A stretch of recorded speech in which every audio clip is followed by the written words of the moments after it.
mundo. Kay daming pagsubok na aking pinagdaanan, pero palagi na pinapalagan.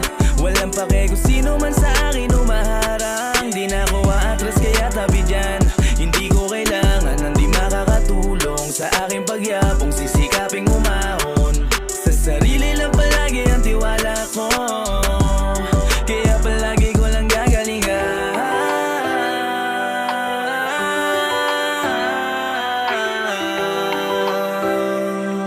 Yeah. So I do it repeatedly. This is for my family. Palagla ng palagi, ilang beses man na magkamali. Kontento na ako kung ano mang meron ngayon, hanggang magbunga ang mga sinakripisyo noon. I'm high